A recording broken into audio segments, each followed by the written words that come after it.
Netanyahu ने बार बार ये जोर लगा रहे हैं कि ईरान को परमाणु हथियार नहीं मिलने चाहिए। यदि ईरान के पास न्यूक्लियर वेपन आ गया तो इक्वेशन खत्म है इजराइल के लिए। साफ साफ पता है कि पाकिस्तान कितने पानी में डूबा पड़ा है। ईरान के लोगों से हमारी लड़ाई नहीं है, उसकी लीडरशिप के खिलाफ लड़ाई है जो वहां पे रेडिकलिज्म को बढ़ावा दे रही है। और इसका सबसे बड़ा सपोर्ट सिस्टम ईरान का इस्लामिक रेवोल्यूशनरी गार्ड कोर है।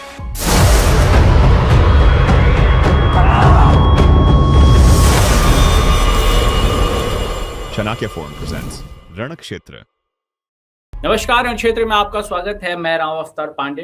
पिछले 24 घंटे में दुनिया में कई ऐसी घटनाएं हुई हैं जिसको जानना और समझना बहुत जरूरी है। यूरोपियन यूनियन की टीम पाकिस्तान में है, वहीं दूसरी तरफ इजराइल ने फिर से हिजबुल्लाह पर हमला किया। आखिर ये मुद्दे हैं क्या? यूरोपियन यूनियन पाकिस्तान में क्या कर रहा है? और इजराइल का हिजबुल्लाह पर हमले के बाद जो ईरान की पूरी जो जंग है उसकी तस्वीर कैसे बदलेगी? इन सभी मुद्दों पर आज हमारे साथ बात करने के लिए मौजूद हैं मेजर समर सिंह तूर। स्वागत है सर आपका। जय हिंद राम, कैसे हैं आप? बहुत बढ़िया सर। सबसे पहला सवाल, यूरोपियन यूनियन की एक बड़ी डिप्लोमेटिक टीम जो है इस समय पाकिस्तान में मौजूद है और पाकिस्तान की जो इकोनॉमिक और पॉलिटिकल सिचुएशन है उसके हिसाब से अगर देखें तो यूरोपियन यूनियन पाकिस्तान से क्या अचीव करने की कोशिश कर रही है? बेसिकली यूरोपियन यूनियन ये जो कहा कलश जो आई हैं यूरोपियन यूनियन को लेके पाकिस्तान में जो डेलीगेशन है, तो ये देखें, ये घबराहट में आया गया है। ये घबराहट में आए हैं और इनके मुद्दे मेनली जो इलीगल इमिग्रेशन, टेररिज्म, रेडिकलाइजेशन, ये एलिमेंट्स यूरोपियन यूनियन में एक बहुत ही चिंता का विषय बन चुका है। पोलैंड भी बार बार बोल रहा है कि बाकी यूरोपियन यूनियन को पोलैंड का मॉडल फॉलो करना चाहिए। तो अब यूरोप को तो पता है कि अब कहां पे गलती हुई है, उसको अब करेक्शन के लिए ये आए हैं पाकिस्तान में, जिसमें कि इन्होंने, कहते अंग्रेजी में कहावत है, रीड बिटवीन द लाइंस। इन्होंने बातों बातों में कह दिया कि human rights, rule of law और लेबर राइट्स और माइनॉरिटी राइट्स, इन तीनों का इन्होंने जिक्र कर दिया है। तो जायज सी बात है, यूरोपियन यूनियन का कहां इशारा हो रहा है। और यूरोप वाकई ही बहुत ज्यादा इफेक्ट हो चुका है, आतंकवाद इतना हो चुका है, लोन वुल्फ अटैक्स इतने हो रहे हैं, और फिर इलीगल इमिग्रेशन, फिर हवाला का पैसा, रेडिकलाइजेशन, नार्को ट्रेड, नार्को का पैसा।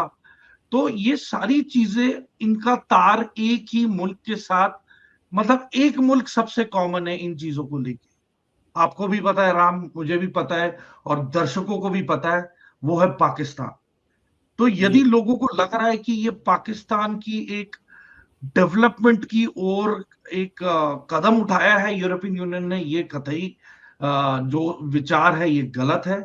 उसका मेन मुद्दा ही है कि जिस तरीके से पाकिस्तान आज की तारीख में, उसने बोला है कि इसके बावजूद कि पाकिस्तान एक मुश्किल इकोनॉमिक दौर के थ्रू जा रहा है, एक मुश्किल पॉलिटिकल सिचुएशन के जरिए जा रहा है, तो देखें, खामियां तो सारी बता दी हैं।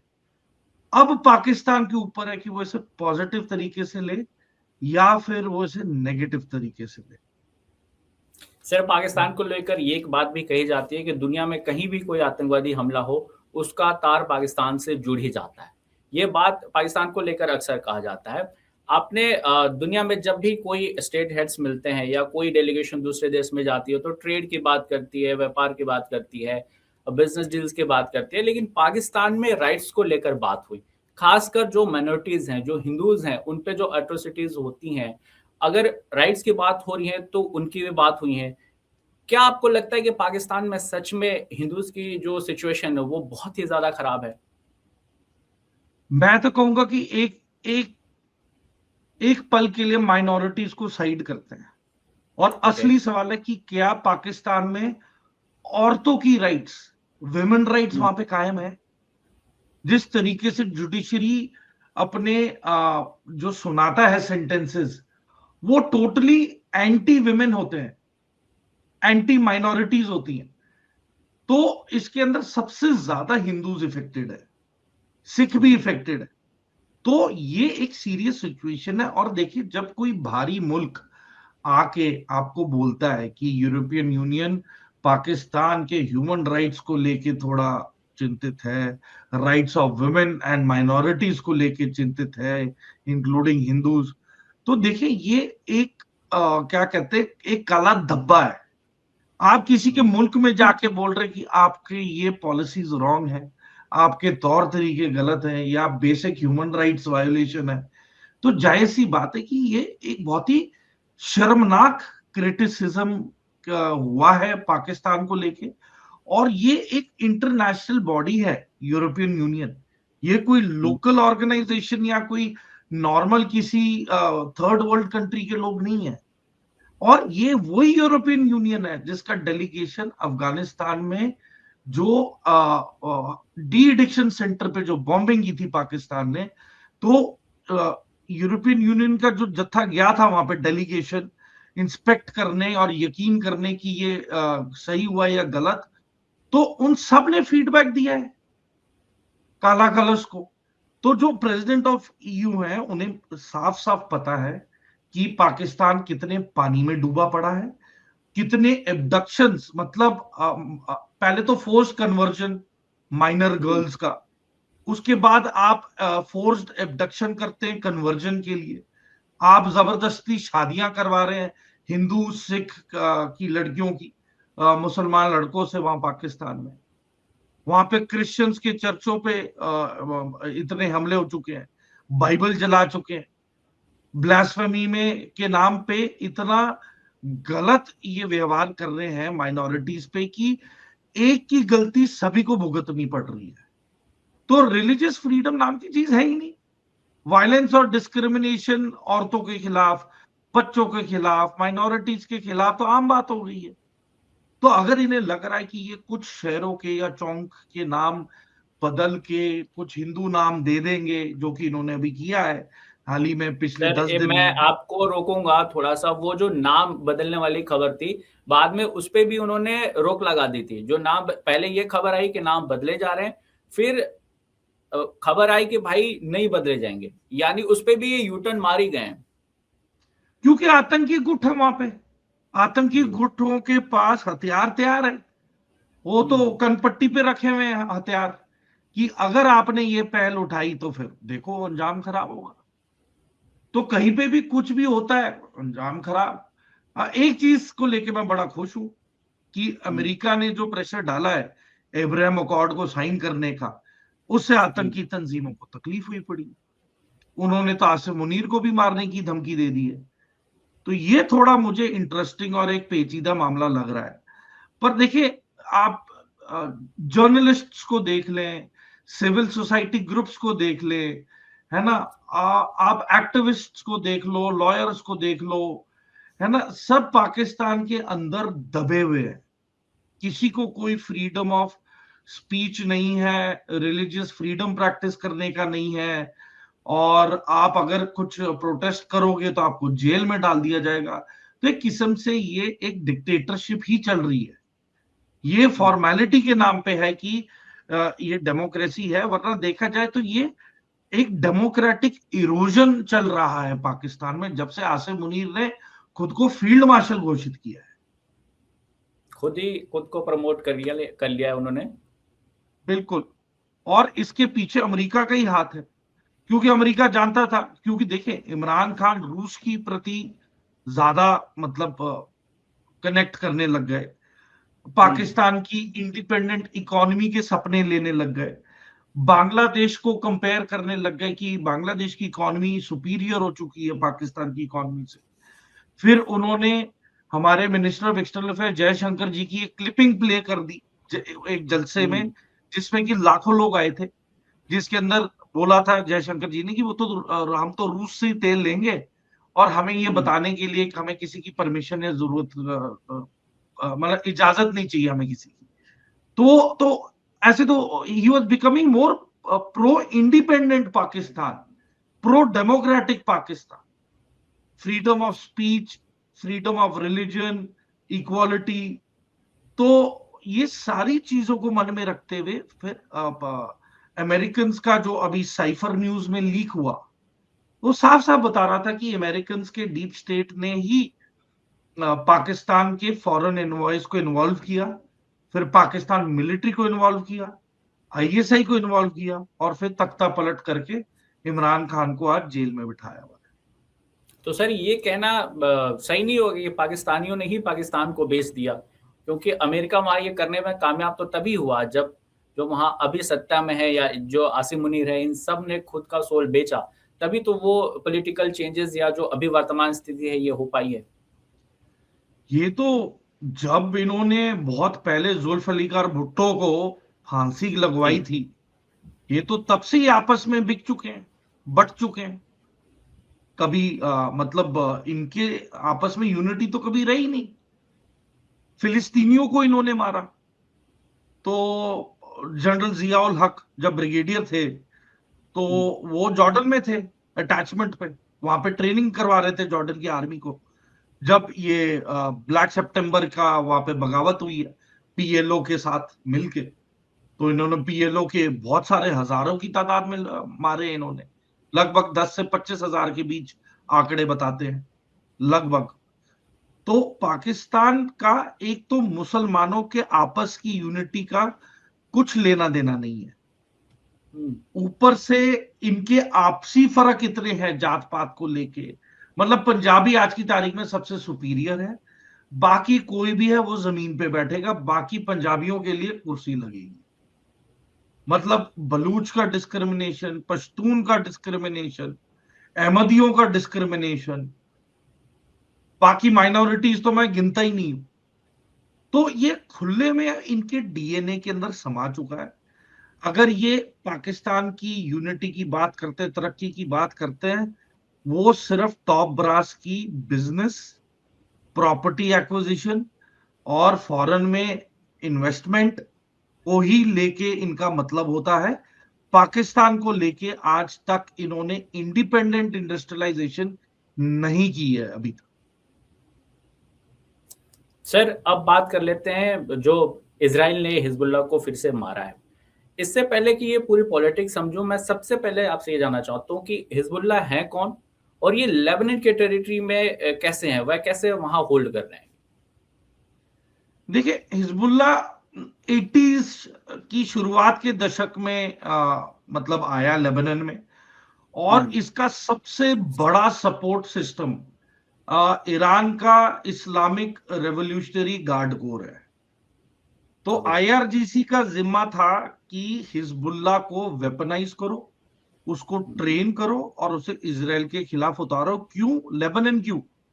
क्योंकि लेबनान ही एक इकलौता मुल्क था जो बिल्कुल एडजॉइनिंग इजराइल है, और सबसे ज्यादा इन्फ्लुएंस भी वहां पे हो रहा है क्योंकि पहले लेबनान था क्रिश्चियन डोमिनेटेड, पर जब मुस्लिम्स वहां पे आने लगे, उनकी आबादी बढ़ने लगी, तो वो मुस्लिम डोमिनेटेड सोसाइटी हो गई।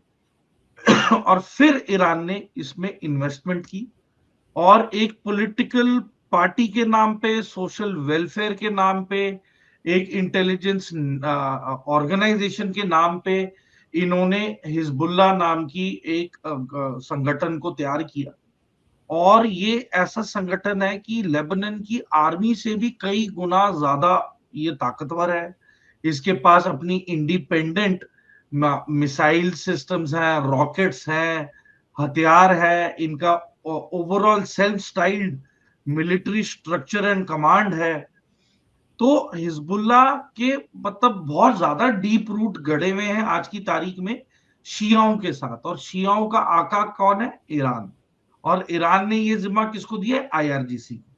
तो आज की तारीख में जहां जहां हिजबुल्लाह को सपोर्ट मिल रहा है लेबनान में, वो क्यों मिल रहा है? क्योंकि वहां पे जितने भी अस्पताल हैं, स्कूल हैं, चैरिटी है, या फिर जितने भी पॉलिटिकल इंस्टीट्यूशंस हैं, ये सारे हिजबुल्लाह के मिलिट्री विंग कंट्रोल कर रहा है। पैसा भी हिजबुल्लाह इन्वेस्ट कर रहा है ईरान के जरिए। तो आज की तारीख में लेबनान की सरकार और मिलिट्री की जो रिलेशन है हिजबुल्लाह के साथ, वो बहुत ही एक सेंसिटिव और कंफर्टेबल, तो मैं बोलूंगा कंफर्टेबल रिलेशनशिप है, क्योंकि आपस में ये अभी तक नहीं भिड़े हैं। और सर ये हाँ सॉरी मैं आपको फिर रोक रहा हूँ। आपने कहा कि लेबनान के टेरिटरी पे ये लोग हैं, ठीक है, ये कंट्रोल भी करते हैं और इनकी अपनी इंडिपेंडेंस मिसाइल सिस्टम और वो सब भी है, लेकिन सर जो लेबनान एज अ स्टेट है वो तो इनसे कंफर्टेबल नहीं होगी, क्योंकि इन्होंने तो उनके टेरिटरी में बेवजह ही है, इनकी वजह से फिर इसराइल का भी इशू इमर्ज हो जाता है लेबनान के साथ। हालांकि लेबनान एज अ स्टेट और इसराइल एज अ स्टेट मेरे ख्याल से कोई इशू नहीं है, ये पूरा देखिए, चीज समझाएं। जितना भी पैसा आ रहा है हिजबुल्लाह के पास, ओके। उसने ज्यादा से ज्यादा हिस्सा लेबनान का जो सेक्रेटेरियन पॉलिटिकल सिस्टम है उसके अंदर इन्वेस्ट किया है।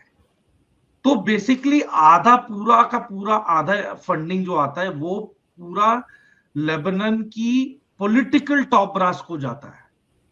वो मीडिया से लेके रिलीजियस ऑर्गेनाइजेशन से लेके पॉलिटिशियंस को लेके लेबनान की मिलिट्री चीफ्स को लेके इन सब को पैसे दिए जाते हैं। और ये भी नहीं कि कुछ पैसे, लाखों डॉलर इन्हें दिए जाते हैं हर साल, ताकि इनके रिलेशनशिप बने रहें। और एक किस्म से हिजबुल्लाह जो चाहता है state with in a state, वो वाला माहौल बरकरार रहे। तो इसलिए लेबनान की मिलिट्री के डिसीजन हिजबुल्लाह से ही इन्फ्लुएंस्ड है। और इसमें आप हिजबुल्लाह को बिना इन्वॉल्व किए लेबनान की जो सरकार है वो ओवरऑल पूरा डिसीजन नहीं दे पाती। वो सलाह मशवरा करना ही पड़ता है उनको मजबूरन। आप करप्शन कह लें या जिस मर्जी तरीके से आप सोचना चाहें और देखें कि मुस्लिम मेजॉरिटी हो गई, करप्शन हो गया, इन्फ्लुएंस हो गया, अलग अलग लेवल्स पे, ये गांव से लेके पॉलिटिकल लेवल तक हर एक लेवल पे पैसा बांटा जा रहा है ताकि हिजबुल्लाह को वहां पे अकोमोडेट किया जाए। ये तो प्रॉब्लम विद है। इन द स्टेट वहां पे है, तो इसराइल जो हमले करता है हिजबुल्लाह पे, वो तो एकदम, क्योंकि हिजबुल्लाह भी इसराइल को टारगेट करता है, तो ये एक जो कॉन्सेप्ट आता है कि लेबनान एज अ स्टेट उसमें मतलब बीच में एज अ सैंडविच बन जाता है। सो इट इज नॉट, ये उतना सच नहीं है जितना कि इससे प्रोपोगेट किया जाता है। देखिए, इजरायली मिलिट्री ने बहुत ऑपरेशंस किए जिसमें वो बैरूत में उन्होंने अपने शरीयत मतकल के टीम्स को भी उतारा है। हम्म। टेररिस्ट को भी अबडक्ट करके लेके आते थे बैरूत से इजरायली स्पेशल फोर्सेस। उसमें फायर फाइट्स भी हुई नहीं है बहुत बार। और कुछ स्पाई भी पकड़े गए हैं इसराइल के मोसाड के। लेबनान में प्रिजनर एक्सचेंज भी होते हैं। तो देखें, ये जो रिलेशनशिप है ये तो पहले से ही खराब चल रही है। बल्कि जो जितनी भी प्रॉब्लम्स हुई हैं वो ईरान ने हिजबुल्लाह का ही फायदा उठा के वहां पे अनरेस्ट करके रखा है। क्योंकि देखें, सिवाय हिजबुल्लाह के और कोई भी ईरान की प्रॉक्सी नहीं है जो इसराइल पे डायरेक्ट वार कर सके। तो सबसे नजदीकी सिर्फ लेबनान में बसा हिजबुल्लाह है। और हिजबुल्लाह एक एसेट है।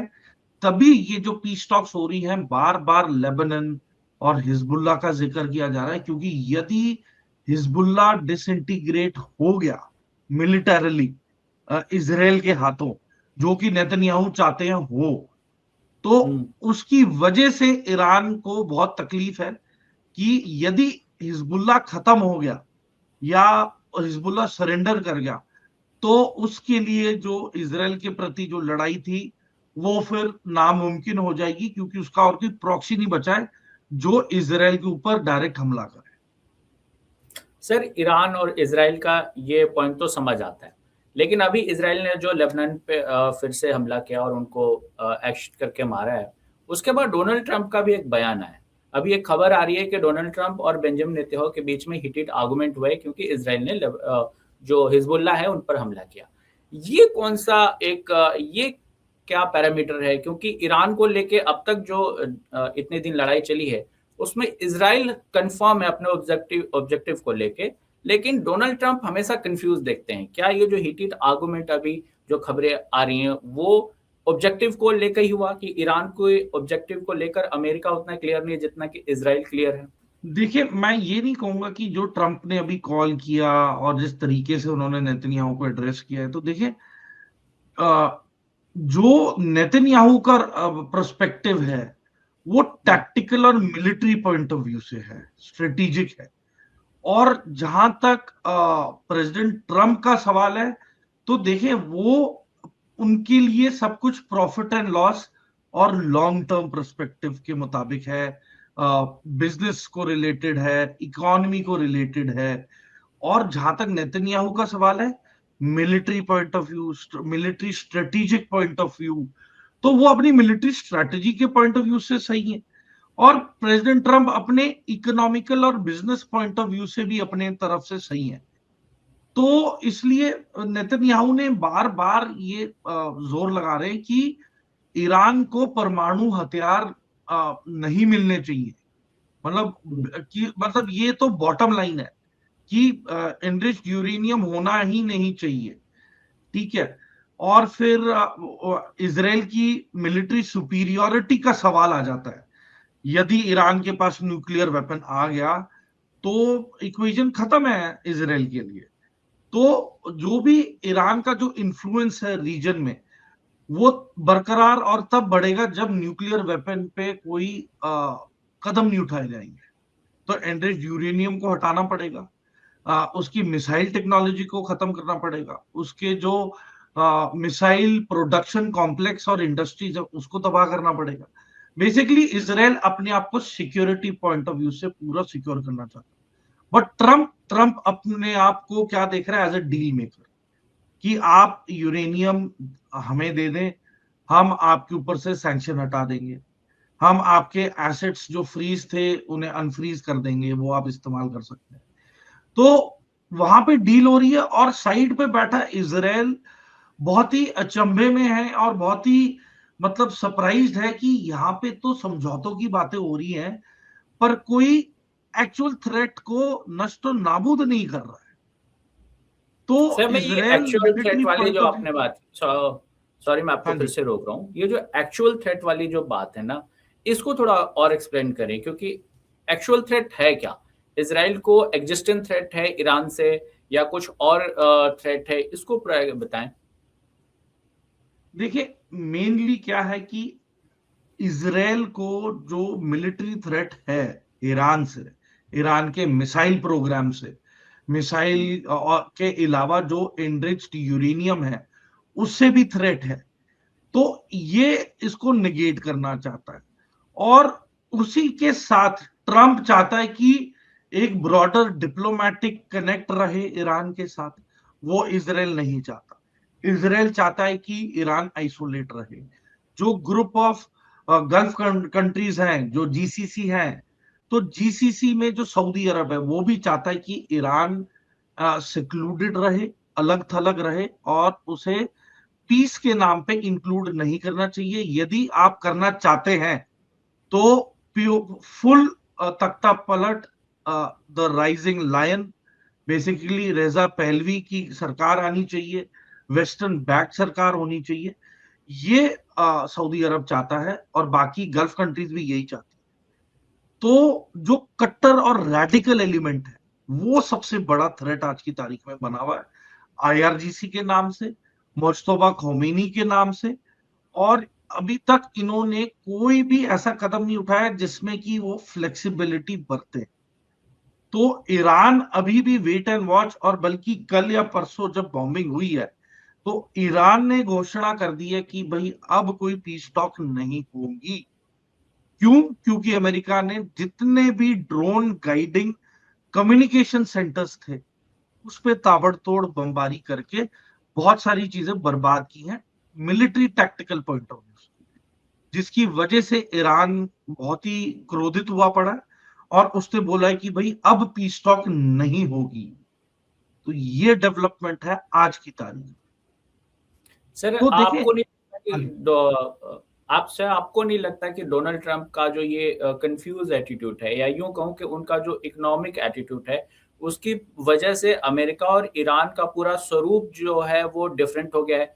अगर अमेरिका इस इकोनॉमिक पॉइंट को ध्यान में ना रखता, पूरा मिलिट्री और टैक्टिकली सोचता, तो शायद अभी जो जंग चल रही है इसका रूप ही कुछ अलग होता। मैं राम काफी हद तक मानता हूं कि जो प्रेसिडेंट ट्रंप ने ये पहल की है बहुत सही पहल की है, क्योंकि 47 सालों से कोई भी अमेरिकन प्रेसिडेंट ने ना कोई कदम उठाया, ना कोई ऐसे मेजर्स अपनाए, और अगर मेजर्स अपनाए भी ईरान के ऊपर जो सैंक्शंस लगे थे उसे मॉनिटरिंग मैकेनिज्म इफेक्टिव नहीं रहा, जिसकी बदौलत आज की तारीख में ईरान के पास जितनी भी मिसाइल टेक्नोलॉजी आ गई है, जितना भी अंडरग्राउंड ड्रोन फैक्ट्रीज और ड्रोन असेंबली प्लांट्स और मिसाइल प्रोडक्शन और असेंबली प्लांट इनके जो अंडरग्राउंड नेटवर्क में स्टैब्लिश हो चुके हैं, जो अलग ईरान की अलग अलग स्टेट्स को अंडरग्राउंड टनल नेटवर्क्स ज्वाइन कर रहे हैं, तो ये बाकी पुराने प्रेसिडेंट्स की नाकामी या फिर आप इग्नोरेंस कहें कि मैं अपना टर्म काट के चुपचाप निकल लूं, क्योंकि सभी प्रेसिडेंट जिन्होंने कोई कदम नहीं उठाया उन्हें यह जरूर पता था कि इकोनॉमिकल बैकलैश और नुकसान होगा, जो वो नहीं चाहते। और प्रेसिडेंट ट्रंप खुद एक व्यापारी है, एक प्रोमिनेंट और सक्सेसफुल बिजनेसमैन है, और उन्हें पता है कि यदि अब नहीं करेंगे तो कभी नहीं कर पाएंगे। और जिस दिन ईरान के पास न्यूक्लियर हथियार आया तो इजराइल का एग्जिस्टेंस बहुत बड़े सवाल के अंडर आ जाएगा, और तब तबाही मचने का ज्यादा चांस है। तो इसको मन में रखते हुए जो उन्होंने अभी कदम उठाया बहुत ठीक कदम उठाया, क्योंकि अब नहीं तो आने वाले 20 साल के बाद ये लड़ाई दोबारा जो हिंदुस्तान ने अपने इतिहास में झेला था, दोबारा क्रूसेडर्स और इन्वेडर्स ईरान से ही दोबारा आएंगे और इंडिया के बॉर्डर पे अपनी पनाह देके यहाँ पे युद्ध होगा, दोबारा लड़ाइयां होंगी, दोबारा एथनिक क्लेंजिंग की कोशिश की जाएगी हिंदुस्तान के प्रति। तो इन सब चीजों को रोकने के लिए हमें आज अभी इसी वक्त जो इजराइल कह रहा है उसकी तरफ उसका साथ देना चाहिए। और रेडिकल एलिमेंट, मैं दोबारा बोल रहा हूं, ईरान के लोगों से हमारी लड़ाई नहीं है, उसकी लीडरशिप के खिलाफ लड़ाई है जो वहां पे रेडिकलिज्म को बढ़ावा दे रही है, कट्टरपंथी कट्टरवाद को बढ़ावा दे रही है, हथियारों को, वेपन मार्केट्स को, नार्को ट्रेड को, आतंकवादियों को। इराक में ही अकेले 13 आतंकी गुट हैं जिनको इन्होंने पनाह दे के रखी है, और अब इनको वीडियो भी आई है जिसके अंदर इन्होंने इन सब किताब हिजबुल्ला को इन्होंने कामाकाजी ड्रोन से लैस कर लिया है कि जब जरूरत पड़े तो अब इराक से भी ड्रोन के हमले इजराइल के प्रति होंगे। तो जो 1000 किलोमीटर का फासला था वो लगभग 500 से 600 किलोमीटर कम हो गया है। राम, थैंक यू सर तमाम पहलुओं को समझाने के लिए। आज के लिए इतना ही। आपको ये वीडियो कैसे लगी कमेंट बॉक्स में जरूर बताएं। इसके अलावा वीडियो को लाइक करें और चैनल को सब्सक्राइब करें। धन्यवाद।